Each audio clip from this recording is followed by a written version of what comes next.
Okay, good to have you. Are you still a member of AA, Action Alliance? Not fully a member.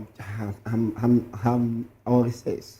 Pardon? I'm on recess. And I'm looking at charting a better path for myself. Because I understand that you guys have a case in court. That has been far before 2023 elections. No, the fact that the new NEC have not been, their names have not appeared. We have two NEC. You have two NEC. So Omaje NEC and the Kenneth NEC. So Kenneth has, we actually got involved in AA stuff through Omaje. What do you mean AA stuff? AA political party, we were not part of them before. Oh, okay. We actually went there. So you needed a platform? Yes, because we, as a Lagosian, we believe that we have to go against the establishment to establish so many things that were wrong, and it was a platform for us to express how governance, good governance, can be established. And I can say yes, we achieved a whole lot through such strategy, because the governor eventually had to be forced to do some things. And since then, we have been giving them anything we have from my think tank as what to do, and they have been doing better than how they did in their first. But now you're tired. You want to No, actually, AA would have been the best of the platforms for us to continue to express ourselves. But when they factionalized the party, I almost lost my ticket, because we came through Omaje. He was the recognized INEC the chairman of AA by INEC.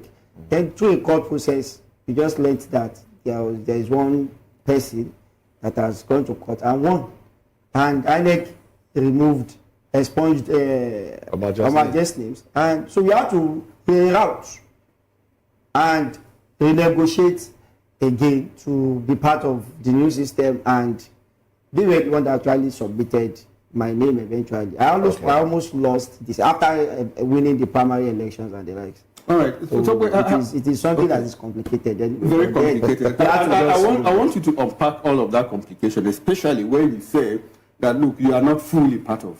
Have you left? Have you resigned? Waiting for, another party to join? When you are inactive, if I say I'm at inertia, so I'm not really participating in any of the factions. So you have one leg in and one leg out? I'm not even having any leg. My leg is with me, and I'm waiting for where to walk towards. So we have to be very, very tactical and strategic. Okay. But then we are going to walk towards a very beautiful path that will serve our interests. And our interests have been the interests of the common man, protecting the interests of the masses. We are always aligned with the masses all through my political sojourn. So which party do you think will help you actualize that interest in Lagos? Well, for me, I've been part of a team, and my team has been working seriously. And we will be part of the coalition. I'm very sure we may not likely be part of the ruling party until we have what we see in them that may make us go back, because we were part of them originally before we actually left them, that we can't continue to do the same thing the same way and expect. So, but you might be part of the coalition. We might likely, but I may not be able to say it outrightly now until my team decides on the best way to go, the best route to follow. But definitely we are studying everything that is ongoing while we are building our team side by side what is happening. So our team continues to build our networks. All right. And by the time we are joining any established political party, then everybody will know where we are and where we are going to be contesting, possibly in 2027. And if you are not going to be contesting, we look at everything and we are going to support whom we believe is going to. You might not. You might not. It's not a do or die. We are not actually desperate. When I spoke with the governor, I remembered when they asked me to step down, I told them I can't step down. And I had a lot of it, even with. Did they offer you a political appointment if you had stepped down? They asked me what I want. I said I don't want anything. I want. You said you don't want anything? I said I want good governance. And that is why I'm contesting. If they can give us good governance, I don't need. It's like a petrol station operational. You don't need to know the manager. to buy fuel when the fuel is at the petrol station. It is when it is scarce they need to network people to get something that should be available to you. So for me, I don't think I told him actually that I don't think and the governor said yes, he has sent like 3 emissaries to me, and they came back with the same information that I said, I'm sorry, You still don't want anything, even now? I don't really think I want anything. Or you don't think, but you might want something. For me, I don't Do you think the I- governor felt threatened by your entrance into the race? Yeah, For him it to was, say it was, everything. yes, chief of staff came to the commissioner, Commissioner Elegushi, even the minister was the person that eventually brokered a conference discussion between me, the Minister of Interior, now that is now in ADC, Okay. Ralph Agreshola, Excellency, and the governor spoke. So if I'm not a factor, how would they be coming towards me continuously? And that Was it about you as an individual or the party itself? it was about me, because there was no it was the first time he was fielding 40 House of Assembly candidates in Lagos, and we have our program. You can go to the internet to see how we presented our pathway and our agenda back then. So it was an established fact that we knew what we were doing, and we are coming out and really have facts about how we are not actually talking about we are going to do this. We are telling them how we are going to do it. This is, and I think they learned a whole lot from us, because they started doing so many things. After I got interview, I will present so many things. I will see them within 1 month bringing up something that is very, very similar to what we mentioned. Until date, I can say comfortably that the agenda we set, the rebate agenda, is part of what some of their commissioners went back to look into. If you were offering this kind of value, don't you think it would have been better for you, to just become part of the government? So that at the end of the day, I'll be strangulated. So that you come out with this wonderful idea that there was you see, sometimes a consultant don't need to be part of the worker or staff of a company before things get done. You just give ideas, and by the time the workers see the roadmap, they should be able to do their job. And I think they have been trying. All right, then. Thank you very much, Tope Abdulrazak Balogun. Well, stay with us. We'll like you in the capacity now of an analyst as we get into other conversations. So, Kogi Senator Natasha Abdulrazak receives death threat after returning to Senate. Let's talk about this when we come back. Abdulrazak, what is really happening within the Nigerian political space? You're a politician, that's why I'm coming to you at this point in time. Where someone is talking about receiving death threat. What is so particular about this particular lady? Why is it that she's being faced with all this back and forth? Well, I don't think it's about the particular lady. It's about the Nigerian political space. So are you saying you've experienced something like that before now too? Definitely, when you are in the public space and you are in opposition to a particular interest, definitely people will have a kind of mindset that will not be in tandem with your existence. So if you are gone, they can actually progress with whatever plans you are not allowing them to execute. So it's not, see, sometimes I say when you are a freedom fighter, you have your feet attached to your existence. Your fate has already been declared. Immediately you say you are going to be a freedom fighter. If you are fighting for a just cause, definitely people that are in the opposite angle, that are fighting for the evil cause, will not support you.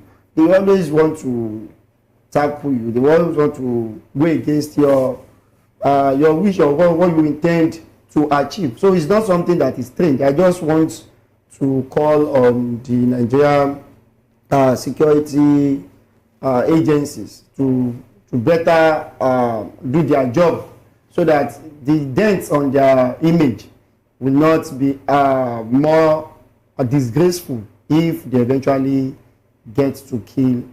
Because I'm very sure we have data analysts, we have ICT gurus that can trace the exact device where that message was sent, the IP address and whatever that had connection to that message that was sent.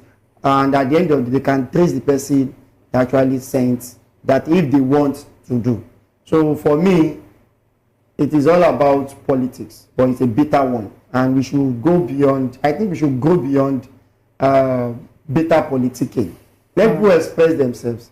Let the masses enjoy good governance, and let everybody play their part before we leave. The person that is threatening to kill somebody is going to die eventually at a particular point. And sometimes when people ask me, are you not afraid of them? I say, I'm afraid of the person that is going to die like me. So if I'm dying, he's going to die by one means or the other. So for me, anybody that is coming out as an activist, as a freedom fighter, already knows their fate is attached to their existence. All right, thank you so much, Mr. Tobe, for your submission. Let's Abdulrazak. What is really happening within the Nigerian political space? You're a politician, that's why I'm coming to you at this point in time. Where someone is talking about receiving death threat. What is so particular about this particular lady? Why is it that she's being faced with all this back and forth? Well, I don't think it's about the particular lady. It's about the Nigerian political space. So are you saying you've experienced something like that before now too? Definitely, when you are in the public space and you are in opposition to a particular interest, definitely people will have a kind of mindset that will not be in tandem with your existence. So if you are gone, they can actually progress with whatever plans you are not allowing them to execute. So it's not, see, sometimes I say when you are a freedom fighter, you have your fate attached to your existence. Your fate has already been declared. Immediately you say you are going to be a freedom fighter. If you are fighting for a just cause, definitely people that are in the opposite angle, that are fighting for the evil cause, will not support you. They always want to tackle you. They always want to go against your wish or what you intend to achieve. So it's not something that is strange. I just want to call on the Nigerian security agencies to better do their job, so that the dents on their image will not be more disgraceful if they eventually get to kill. Because I'm very sure we have data analysts, we have ICT gurus that can trace the exact device where that message was sent, the IP address and whatever that had connection to that message that was sent. And at the end of the day, they can trace the person that actually sent that if they want to do. So for me, it is all about politics, but it's a bitter one. And we should go beyond, I think we should go beyond bitter politicking. Let people express themselves.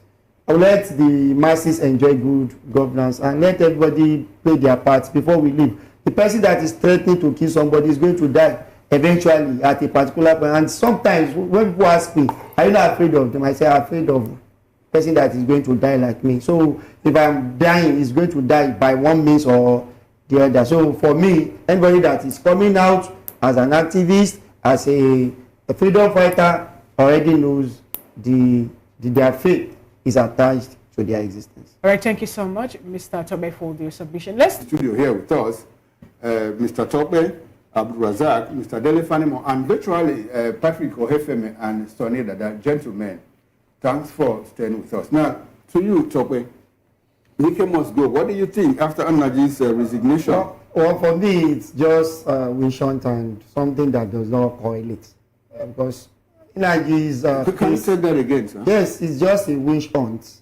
Okay. Yes, and does not correlate with what Nnaji has done. Okay. Nnaji did something very despicable and, in fact, very disgraceful. And I think the report that came online about the forensic report was just too damning, that it does not have iota of opportunity to escape or skate through such very glaring established facts that he forged his certificate. And in fact, those reporters, I think it was our reporters, I think. No, premium. Or something like that. Premium. Reporters. So they actually went ahead to keep pressing on the institutions, that the institutions have actually had to come out in the open, or else they'll be dragged along in the mud with them. So it was a case of somebody that needed not to go through. I don't know when he said 1980 something. Okay. So, but Weekend's issue is alleged. The people that are going alleging anybody should go to court. Okay. Yeah, even though for me, I've always established that the judiciary has been the major number one problem of Nigeria is the judiciary. Like when we were talking about Nnamdi Kanu, I was like, Samuel Nepa was arraigned in another country. Within that many months, they came out with something and they did their judgment. Here, they are just incarcerating somebody. I was there sometimes. I said, how do you abduct somebody against international law? You have misrepresented the country and the likes. So the issue about AI, in fact, there was a time I learned the wife of Wiki is an American citizen. Okay. Their children are Americans. So all those people, there is no policy. There's no big politician, let me use that word, big in quotes, politician in Nigeria that do not have properties. Okay, I think that's another thing that we'll have to talk about some other time. Yeah. But you said something about, when we talked about Nnaji tendering his resignation, do you think he was coerced into it? Whatever what happened, I think that's the best thing the presidency. But we don't usually see politicians. Yeah, I said the evidence was too damning. So when it was something that like so damning. It was a damage control for them. If they keep something that alluded to something. I mean, he talked about the president's own issue, certificate issue as well. Have you seen what the US said? Have you seen the US report?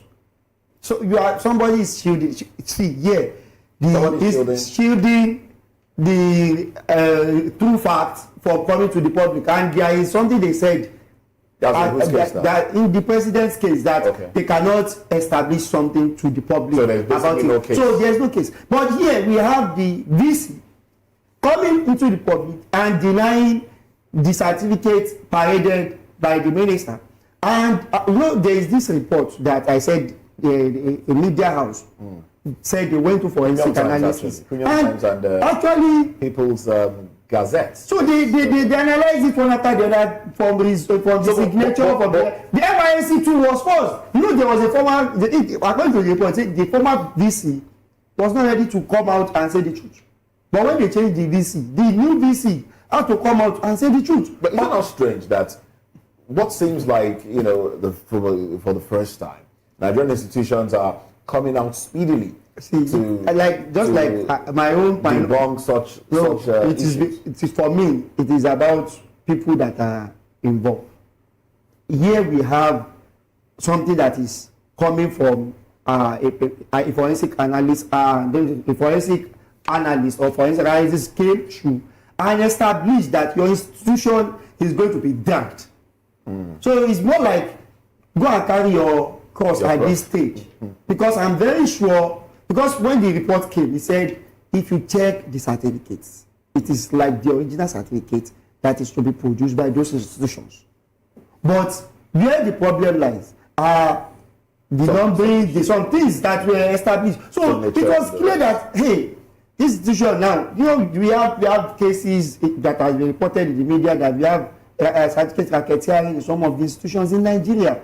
Even though they said it was rampant outside Nigeria, like Togo, and like they mentioned some schools there too. So that's why I said it is very unfortunate. You should have gone to 3 years course, would have got another BSc certificate within 1985 to 2023. Do you think that resignation is enough punishment? No. That is going to be against the interest of the man. It should be prosecuted. It should be refunded to Nigerians. Then he should trace back whatever he has achieved with that certificate since 1980, whatever he graduated. He did not graduate anyway, according to the school information. And then he should first see there are some things at a point in time when you have messed up yourself. But is this a Nigerian thing? Because we see, I know you know that a lot of people use fake certificates to get jobs. They use fake certificates to get into offices and the rest of them. Is this a Nigerian thing? It is not a Nigerian thing. See, this same Nigeria is where I am. I've never forged any document in my life. And so many Nigerians have never forged. See, it's not like saying it's a Nigerian thing to transport, or let's say to ferry cocaine, to be a cocaine pusher, to be a drug dealer and the like. No, it's not a Nigerian thing. It's just a fraction of Nigeria. We have a very large population. But unfortunately, those people that are coming out to be famous among us are the people that are misrepresenting the country. And that is why it is sounding like it's a Nigeria thing. All of us that are here, we have one certificate or the other. And I'm very sure that all of us are having our genuine certificates. If we have 4 people seated, and we have 100% of us having a very good certificate to stand by, even if it is ordinary ND, you'll be proud of it. Even if it's ordinary SSC, you'll be proud of it. Ordinary.